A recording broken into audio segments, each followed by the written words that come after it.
back to another episode of Real Estate Investing Unscripted. I am your co-host, Brendan Bennett, VP of Sales at Fund That Flip. And with me is your other co-host, David Dugan, Regional Sales Director at Fund That Flip. David, what's up, man? Lots of good things, Brendan. Feeling good over here. Exciting episode last week with Matt Rodak, our CEO. He kind of formally handed over the reins to us to butcher up this podcast as best we can and get some good guests on here. So really good conversation last week. Excited about where things are headed. Yeah, man.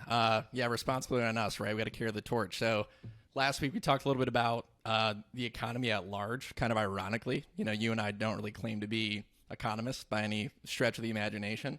So I think the guests that we're going to bring in here shortly, all too well timed, talk about all things market related. So David, if you want, we can just jump right in. Let's get the guest intro and get them on here. Let's do it. I will gladly do the honors here. So today we have Nik Scoolis from Zonda. Quick intro on Zonda. Zonda is a multifaceted data provider and advisor firm. Most of their typical clients are general master home builders as well as private equity providers. Quick intro on Nik. Nicholas Scoolis is the manager of housing economics for Zonda. As a part of the economics department, Nik constructs data analysis models for Zonda, works on custom research projects, and presents nationally on housing and economic trends. Nik is also the lead architect for Zonda's suite of indices, including the New Home Pending Sales Index and the New Home Lot Supply Index. Nik's work has been featured in the Wall Street Journal, CNBC, CBS News, and the Bloomberg Terminal. Hope I didn't butcher that too much, but I think that's quite a bit of credentials there. So we are ecstatic to have Nik on and excited to talk to you. Yeah, thanks for having me, guys. Happy to be here. What's going on, Nik? Yeah, man, before we get in too far into, a lot of people are hopefully tuning in to hear from a credible source like yourself on the economy at large, new construction, rates, where interest rates are moving, what is the Fed going to do, what are you guys predicting? Before we do that, we just kind of like to peel the layers of the onion back on Nik and how'd you get into Zonda? Did you know you wanted to be an economist when you were 5 years old? What does that story look like? Bring us to today. Yeah, so I actually knew I was interested in economics for a very long time. I don't know, just the logical, reasonable side of me has always kind of prevailed. I've always kind of applied over analysis in my personal life, and my friends like to make fun of me for it a little bit. But that's kind of led me to economics. I majored in international economics, or international business with a focus in economics at school. After college, I worked for a commercial real estate data firm, and then after that, I've been at Zonda now for over 4 years, almost 5, and working on the economics team with our chief economist, Ali Wolf, and we do a lot of really cool things. Very cool, man. Yeah, so tell us a little bit more about Zonda. So I know when you and I did our pre-meeting, we talked a little bit about some of your guys' different clients that you work with and who the target market is. So what's the secret sauce at Zonda, right? There's a ton of different economics-based companies, data providers out there. So what attracted you to Zonda, and what does Zonda offer that's a little bit unique to their clients, just to set the stage for the listeners? Yeah, well, Zonda, the real bread and butter is just our size and scope of our data collection. We're by far the largest in the new home space by wide margins. We actually survey and collect monthly and quarterly over about 65% of the national new home market. For comparison, when the census does their releases on monthly new home sales, it's approximately less than 10% of the market they're surveying.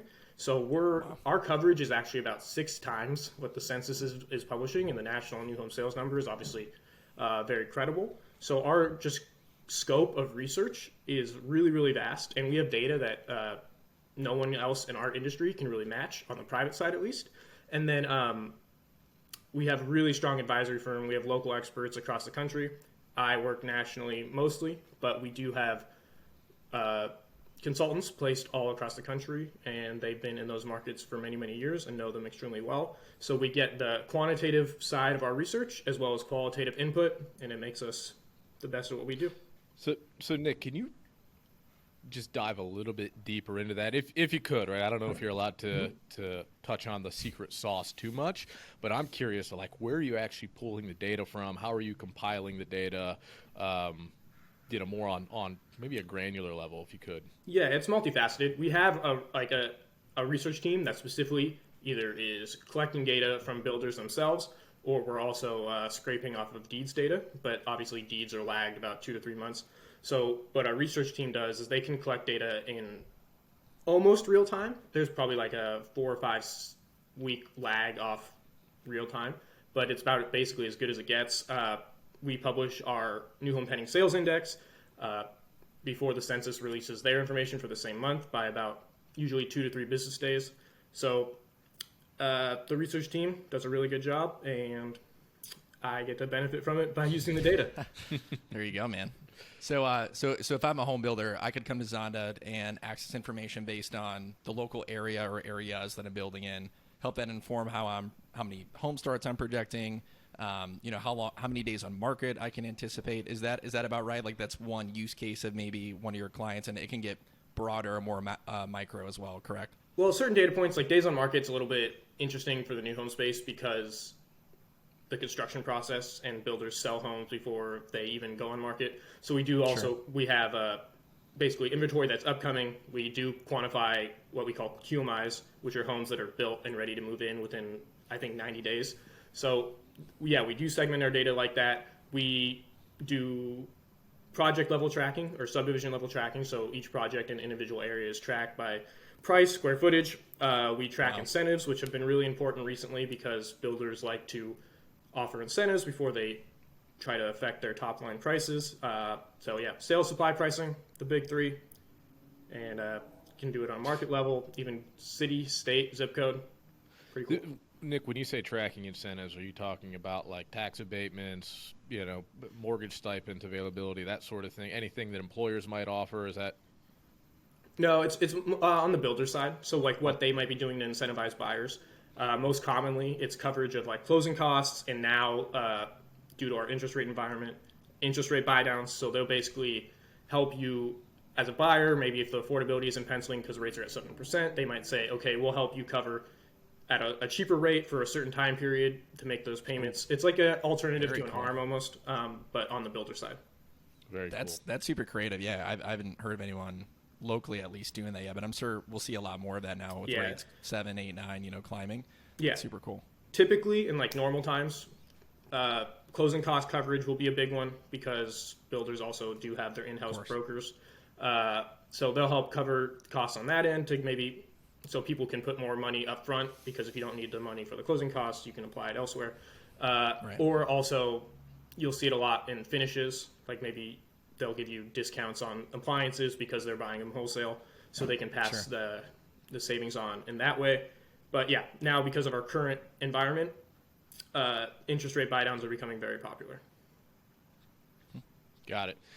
That's well, first, appreciate the rundown on Zonda and kind of all about what you guys do, because I think that's fascinating to me and Brendan, and I'm sure many of our listeners wanted a deeper dive there.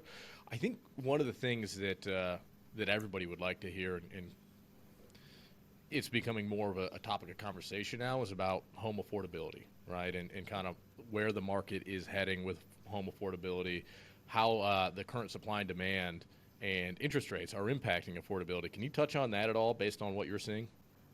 Yeah, so, I mean, honestly, we're at one of the least affordable periods in recent history. There was a brief period in the 70s where rates were really, really high, where you could say homes were less affordable.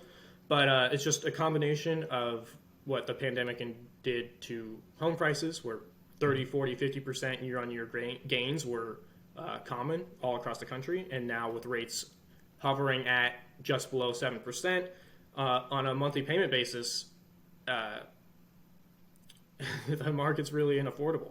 And that's what's kind of driving a lot of what we're seeing. It's because we know and we hear that demand is still out there, and demand is like the fundamental drivers of demand are really strong. It's just the numbers don't pencil for a lot of people at the moment.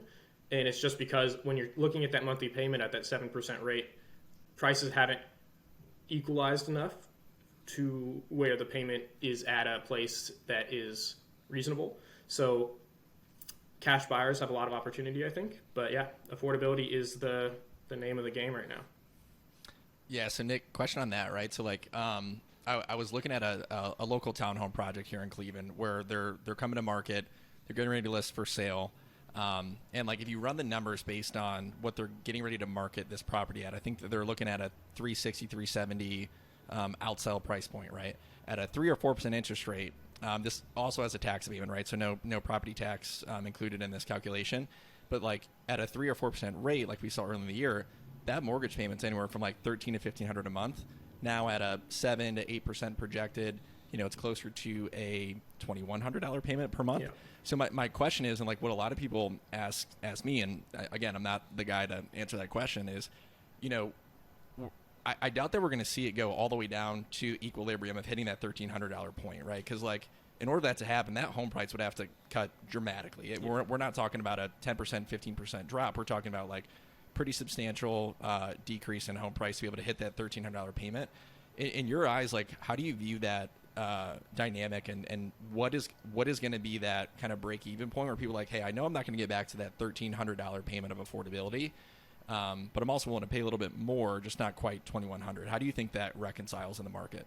So it's a pretty interesting concept, and obviously in the new home side we're a little bit different because builders have their costs, and I know in your in the flipping investor business that you have your costs that are put in, so you basically have these floors. But what I think is interesting, and if you look at what happened in sales specifically on the new home side, when rates in late August, early September came down mid fives ish, there was a spike in volume. We registered it, the census registered it, so there was a spike in volume at that price point. And whether that's just seeing perceived value because rates came down or rates were high and then they came down, so it's like, oh, I'm saving this off this, whether it's that psychological point or if that is the trigger price. Yep. Allie calls it strike price, which was whatever gets the buyer to pull the trigger, I guess. Sure. So I think you could look at that price point, maybe 5.5, and see what the affordability would have to be and what prices would have to come down to get that price point.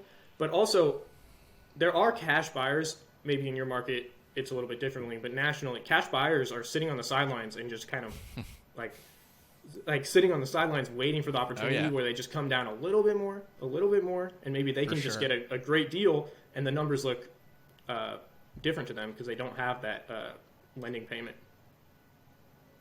Yeah. So we talked a little bit about this last week when we had our conversation with Matt. We talked about kind of this lag that we're seeing between seller's market shifting to buyer's market, right? And, when is it going to catch up, and when are sellers going to have that realization of, hey, I kind of missed the hot market, right? I kind of missed the peak value of my property, and kind of shift to more of an equilibrium on the buy side. What's your take on that, Nick? I'm curious to hear, do you have a timeline in mind for when that starts to settle in? So we have a monthly survey we do with builders, and builders are saying that they think it's shifted already. But I mean, what does that mean exactly? Because the demand fundamentals are just in their favor. It's just when you're thinking about new home side again, they can't just sit on those homes forever. They're not living in those homes. Those are just they're just funneling cash out. So they need the homes to sell because of the cash flow reasons. They can't just have it sit and sit and sit, where maybe on the existing side you have someone who's living in the house and they're just like, I'll just wait. I'll live in it. This is my home. I'm fine. So I think there's going to be a pretty big disconnect on the existing side in terms of general resale, and then on the new home side. But again, I think it really just comes back to what is going to force someone to sell their home. And I think it's going to vary from person to person. But I think that's going to be a big prohibitive factor because so many people are locked in at sub 3%, either in refinances or new mortgages. And that's just a hurdle that's really hard to overcome because no one's really looking, I'm going to trade my 2.6% mortgage for a 7% mortgage. No. It's got to be really incentivized, I think. Yeah. I think that's the interesting thing about what you just said, Nick, right? It's like it's going to be a mixed bag. So the buyer that was psychologically attached to the 2.5 to 3.5% interest rate, like they're going to have to come off that a little bit, right? Because it's one, it was historically low, and Yeah. two, like it's not what is current today. So like kind of a meet in the middle of the 2.5 of yesteryear and the 70% of today. Same thing with sellers, right? Of like, hey, that 2% rate is what drove that 360K top line price. Rates are no longer there. So, kind of a meet in the middle on both sides. But again, you keep mentioning the demand fundamentals are still so strong, which I think is, a pretty steadfast opinion of a lot of our investors that we work with that fund that flipped as well. So good to hear it coming from a source like yourself. So Nick, switching gears a little bit, we, right now when markets are going up and down, I think what is super popular for any media outlet is what headline can I put out that's going to get the most clicks? What's going to get the most newspaper buys? Whatever medium that you consume like this content from, like, how do you draw the most eyeballs? And it's the most emotional headlines, right? It's like a recession is imminent. It's going to be, 2008-esque and all these other kind of fear-driven type call to actions for people that are out there as the consumer. So my question to you is like, what resources would you recommend, or like what mindset could our listeners hone in on, of like, how do you go by splitting the legitimacy of a headline versus like the emotional reaction they're trying to get you to feel, right? Because in today's current market, it's always down. It's always doom and gloom. But I think we're all three of us and a lot of people that are listening are of the perspective like, there's an opportunity in every market. You just might have to adjust your strategy. You might have to change things up a little bit of how you're approaching it. So how do you view what I think you called the headline effect, or, you said you read an article about it. Like, talk about that a little bit. It's super interesting. Yeah, as they say, if it bleeds, it leads. So my favorite is when they'll say, "Oh, it's the lowest in 3 months." It's like, that's not a time frame that's suitable. But yeah, so we've actually studied the headline effect before, and if you remember, in about 4Q18, when interest rates were rising back then, the market had a pretty decent slowdown for 3 to 4 months. And we actually pinpointed a date using Google Trends when this one article came out with, I believe it was CNBC, that after that date, the search for housing slowdown, housing recession just skyrocketed. The headline effect is very real. Obviously, it does affect consumer confidence. But it shouldn't. It's just you have to take the time to dive into the data to either validate or discard. On the existing side, there's really good free sources in terms of housing data. Realtor and Redfin both publish an amazing ton of data for free in their data centers. And if you're working on the existing side and trying to get an understanding of what's happening, I definitely recommend it. Obviously, if you're working on a new home side or trying to understand how the new home supply is affecting the total housing market, you can come to us. So I think those are two very good options. As far as trying to understand what is happening on a broader economic scope in terms of recession, there are things that are a little bit complicated because historically, like, jobs aren't a very good predictor. Jobs will be positive until they're not. And then when they're not, you're likely at the beginning of a recession. So I would look at things like consumer spending. If right now consumers are still spending a lot, even if it's not in housing. So that tells me that the money is out there. Consumers are still feeling good. Like, when you see consumer spending going up and housing spending is going down, that means all that money is being transitioned to other parts of the economy. So that spending is showing demand to me. It's just not in housing right now. And whether you want to say housing is in a recession right now or not, I think it's probably too early to tell. But I don't believe the total economy is in one, despite how bad it sounds sometimes. Yeah, and I think, David, I'll be interested to get your take on this too, but one of the main reasons I asked the question is we constantly see, and our underwriters internally are like, median home prices going down, the average number of home starts going down, all these things. And then when you double click into it, it's like, it's very geo-specific in a lot of areas, right? So like, it's not the entire economy at large. It's not the entire United States. It's like Austin, Texas. It's the areas that are, were super high growth during the last 2 to 3 years. They're returning back to a level that's a little bit more at equilibrium, a little bit quicker than a market like a Midwest market or a, Southeast Carolina's market. So what do you guys see from that side? Like, I think it'd be really easy for someone to be like, oh man, California home prices are dropping on average 30%, and you just paint with a broad stroke across the whole United States. Well, you can't make informed decisions whether you're an accredited investor or whether you're someone that's an operator doing fix and flip or new construction. So can you speak to that a little bit? Because I think that's a super interesting dynamic at play right now.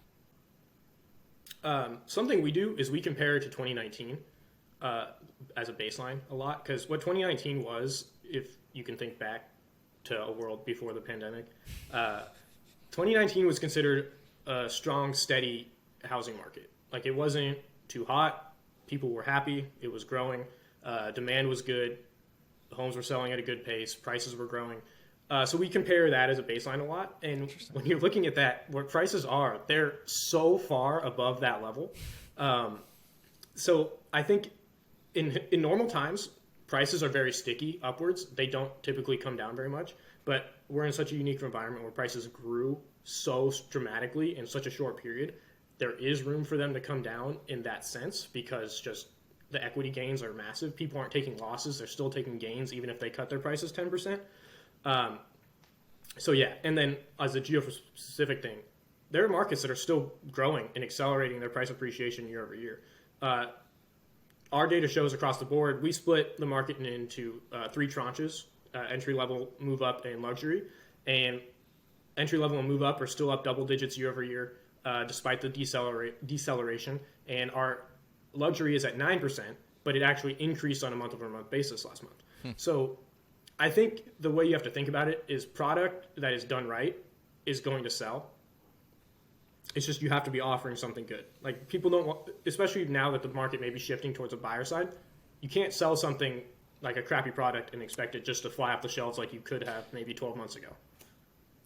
Yeah, I couldn't agree with you more, Nick. I think, so I'm parked here in the Midwest, so my home base is Cleveland, Ohio, but I kind of oversee everywhere between, Pittsburgh and Kansas City. And the Midwest, by and large, seems to be held pretty stable as far as, like, home values. Maybe you see a little decline in certain neighborhoods, right? To your point, the higher-end homes, you see a little drop there. But, like, your normal, single-family home, middle-class neighborhood, like, it really hasn't taken much of a hit at all. What I see most is the last thing you mentioned there. Like, over the last 2 years, you had people throw lipstick on a pig, throw it on market, and they would get 10 offers over asking. That's going away, right? The people that are still building quality products, their homes are still selling, because I think there's still a fundamental lack of housing in the Midwest and 100%. Most of the country. So I think, it's pretty stable here. Now, Brendan, I think you mentioned Austin, I think Nashville, right? Some of these other markets where, like, they're just building a ton. Like, I don't know. I won't speak on the condition of those markets or what values will look like there in a year. But, like, I don't feel that in the Midwest, at least.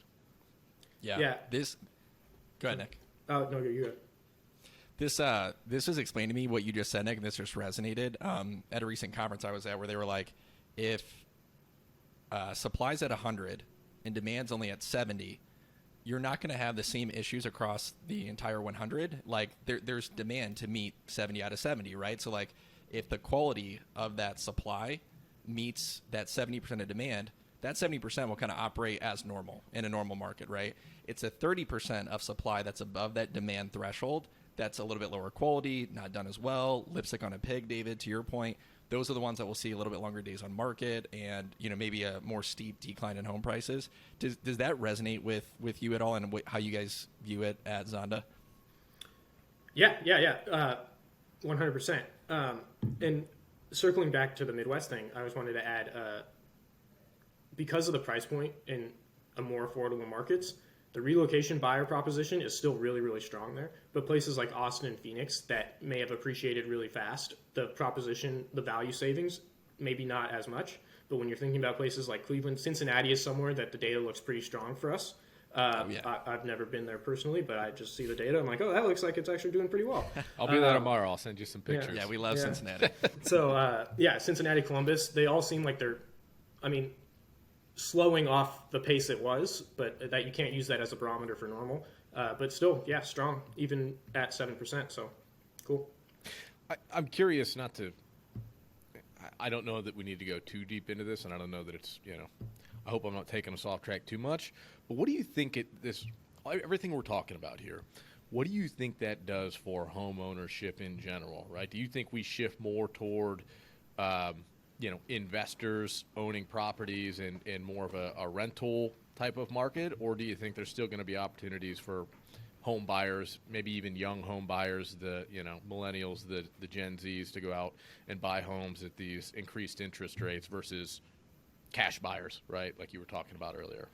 Yeah, I mean, if you're looking at what the big boys are doing, they're thinking it's moving towards investors owning rentals. And I mean, it's such a smart business model for them if you have the funds, because you just rent it, and then once the home value appreciates, you sell it. So you've got all your rental income and then your home value appreciation on double it. So, and we're seeing it a lot. It's risen by maybe estimates 20% previously, maybe up to 30% investors now. And then we're just classifying investors as maybe LLCs or people who are buying homes that don't live in that home. So yeah, we're seeing a rise of it.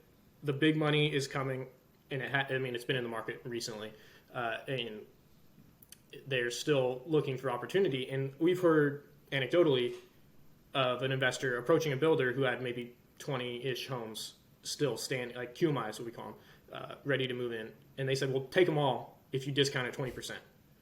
So they're waiting, and they're going to take, if the opportunity comes where the numbers pencil, where they can just say, we can buy this, we can get the cash flow in, they'll do it.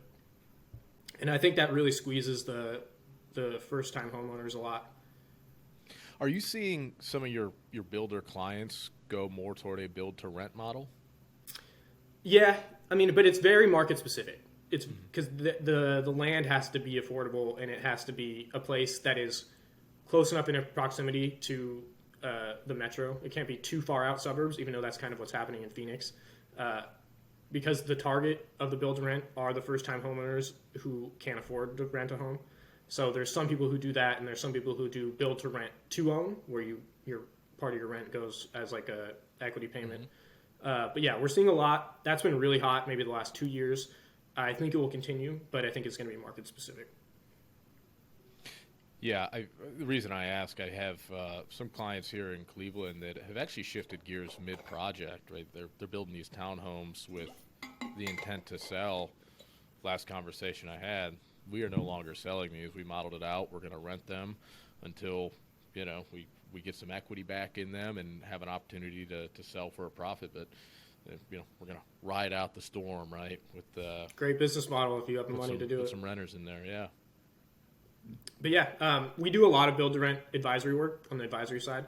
Not so much me specifically, but we do and have done quite a lot of it for just builders either who are just interested. They'll have us model out investments for them, or people who are doing it currently. And yeah, it's tough because like you would like a more balanced supply as just like a fundamental of way the market works. But obviously, if they're taking the land and turning it into rentals, that leaves less homes to sell. But that's also good if you're a builder, because you're artificially limiting supply even further. So that can drive prices, that can keep the market in your favor. Brendan, do you have anything before we shift gears here again? No, yeah, I'm interested to get Nick's take on the next topic. Yeah. So, Nik, quick background for you, and maybe you already know this. We cycle our money, right? We sell our paper to various different loan buyers, right? And that can be in the form of institutions like hedge funds or publicly traded mortgage REITs. But half of our loans also go to what we call our accredited investor base. It's our retail base, right? These are individual accredited investors that buy into our loans. So that's a big chunk of our audience, right? I would say 50% of our audience are lenders, right? They're lending money on these projects through our platform, or aspiring lenders, right? So if you were in their shoes, right, the shoes of the accredited investor, where would you be looking to deploy funds? What kind of things would you look for? What kind of things would you be keeping track of as we go through this kind of market shift? So are you talking about like asset type or location? I guess both, right? Because we're a national company, so you can kind of pick a geo on the map, and we're probably going to be there, at least east of the Mississippi. And then, asset class like single family homes are bread and butter, but we do various different asset classes as well. So yes. if you're talking to me about where I think the most stable recession-proof area, not recession-proof because nowhere is fully recession-proof, but damn it, yeah, if I knew, I think areas with a large government population like Baltimore and DC have done really well historically during recession because of the opportunity and the stable job base, because the government usually hires during recessions because that's just how they operate. And they also, typically, if you're dealing with veterans, offer VA loans. So those loans are maybe offered at a more affordable interest rate. So you can get that demand from people who have a stable job, even in tough times, and only need to put 3% down or less and can so you can really attract demand. The issue with those markets, though, is historically they don't have the same upside. They don't grow as much as some of the high growth markets. So it's just something you kind of have to weigh. And then further than that, I think long-term winners are going to be places with like secondary and tertiary job markets, because I think if there is a recession, I think employers are going to use that to take back some. We've been kind of in an employee empowerment era, if you want to put it in quotes, where employees have been kind of able to negotiate whatever they want, and that includes work from home, work remote. And I think employers are going to look to take some of that back, whether that's a hybrid schedule or whatever it may be. And so I think the areas that are traditionally more affordable, so I look at like Indianapolis, Minneapolis, places that have a pretty sizable job base, Raleigh, Charlotte, but are still offering relative affordability to maybe the higher cost markets.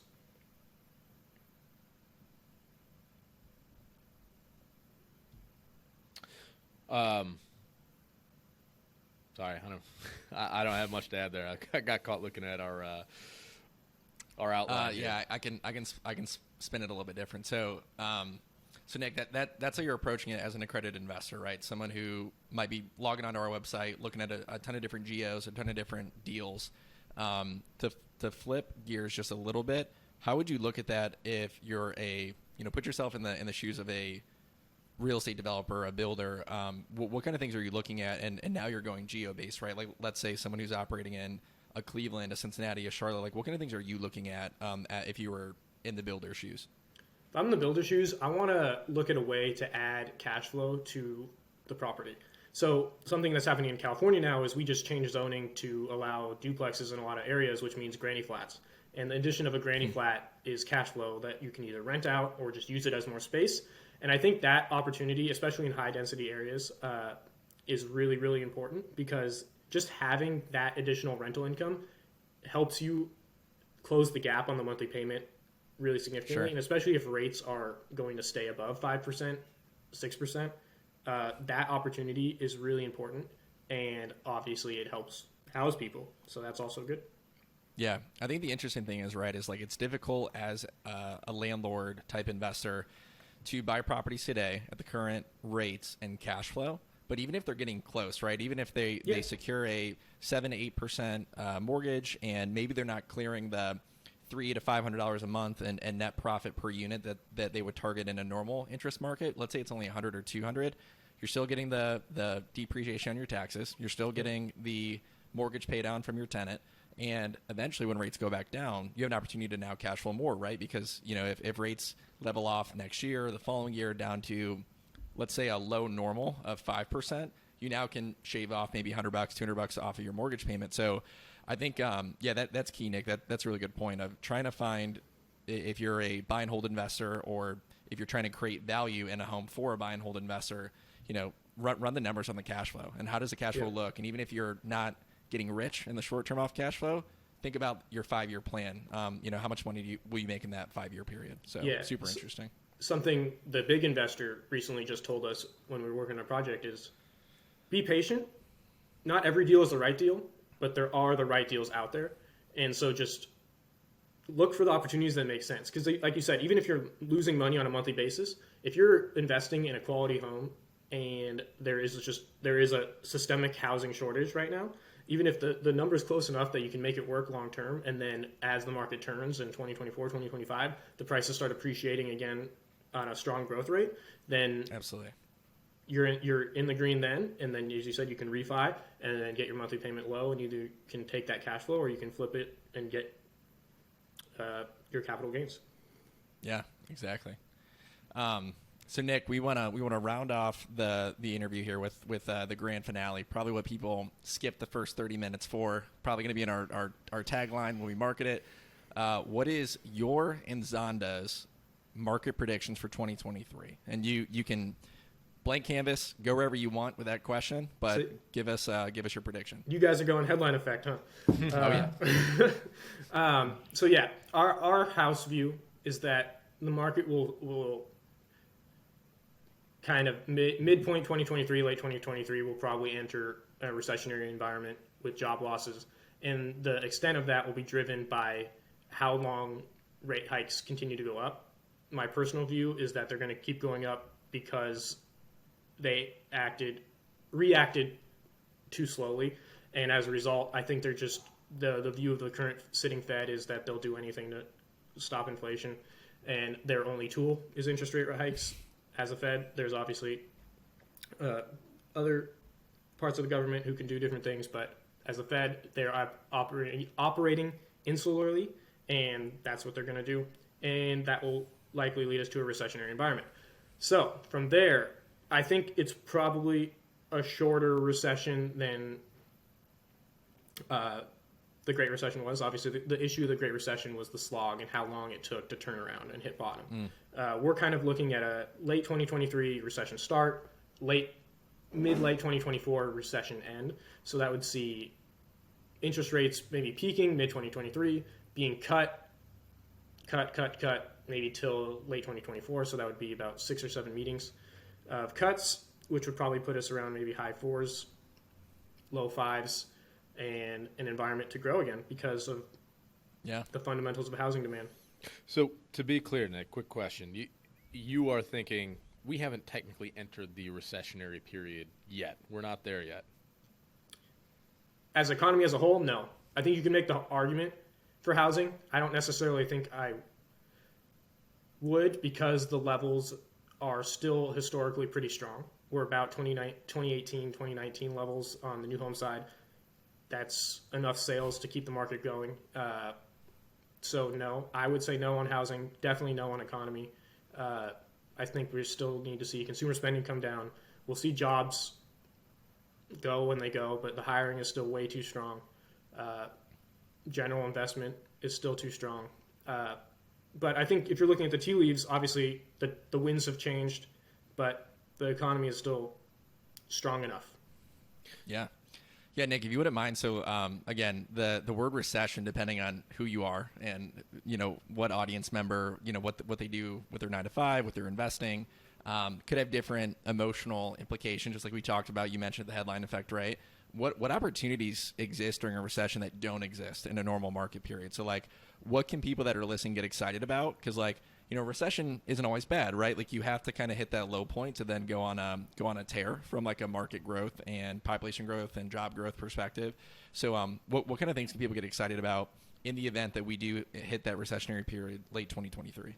Yeah, if you're well positioned and you have the cash on hand or the lending available to you, the opportunities are endless. If you look at how many companies that are currently absolutely massive were formed out of that, if you look at on the real estate side, there's a real estate data provider called CoStar. They were formed in the late 2000s, and then in 2008 they had so much cash on hand they just bought up everyone who was struggling, and then formed this huge mega corporation. And I think if you look at that in any form of business, the opportunities are there.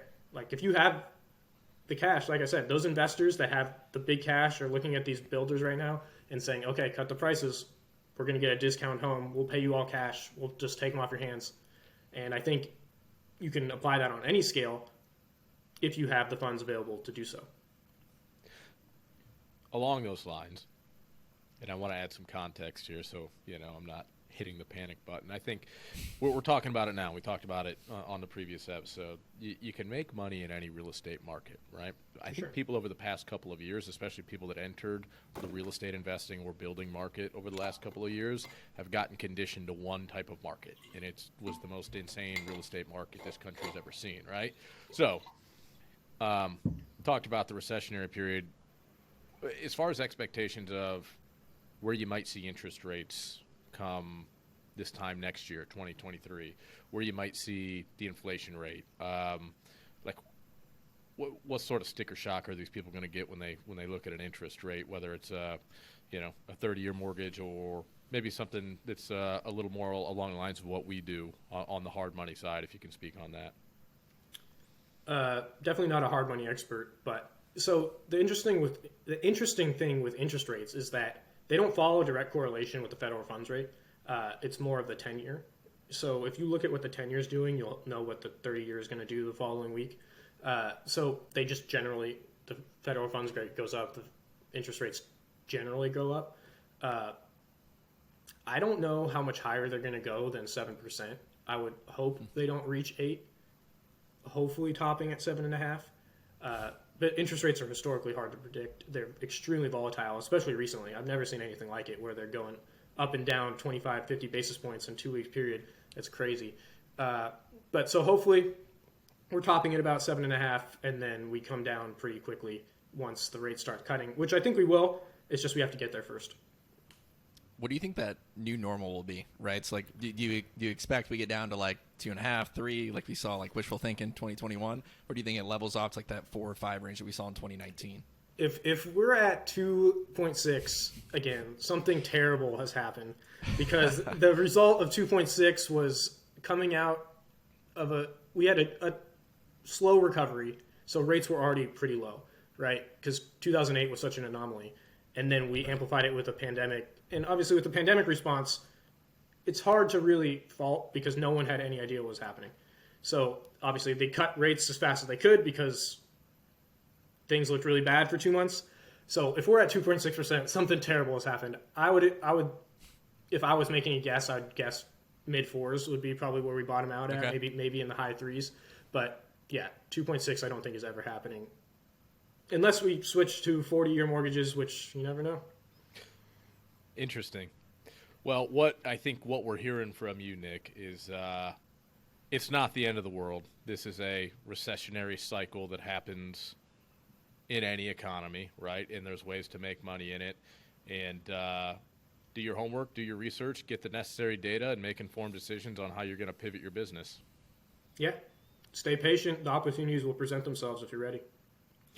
Very cool. Brendan, anything else on that? No, I think we're good, Nick. Appreciate all the insights on that. I think during this time, we want to give as much information as possible, let people form their own decisions, and I think your company and you as an individual, you're providing a lot of that data for them to use as a resource to be able to form those opinions. So I think to David's point, that's what you got to do, right? You got to know your strategy, have a plan, and change the plan as you get new information that comes in. But other than that, it's business as normal. Yep. Yeah, I think been a pleasure having you on, Nick. We get asked for our opinions all the time, Brendan and I and all the other people here at Fund That Flip, because we're in the day-to-day, but they're just that, opinions, right? And yeah, sure, we have some facts sometimes, but we spew opinions a lot, so it's nice to have somebody that has the data and the concrete facts that go along with the housing market. So thank you for your time, man. We appreciate you joining. Yeah, thanks so much for having me, guys. Cool. And Nick, just before we sign off, where can people get in touch with you if they want to reach out, whether it's for Zonda stuff or real estate investing in general? Where can people find you and Zonda? Yeah, Zonda, it's just Zonda Home. And if anybody has any questions specifically on new home space or economics, you can definitely email me. My email is first initial N, last name Scoolis at zondahome.com. Perfect. Awesome. Thank you all for tuning in with us today. Looking forward to having many more top-of-the-line guests on the show in the coming weeks here that focus on different topics and just current market conditions. So, should be some really good content for everybody. Be sure to check out fundthatflip.com. Follow us on social media. And for Real Estate Investing Unscripted, I'm David Dugan. For Brendan Bennett, we are signing off. This podcast is brought to you by your friends at Fund That Flip and produced by Converso.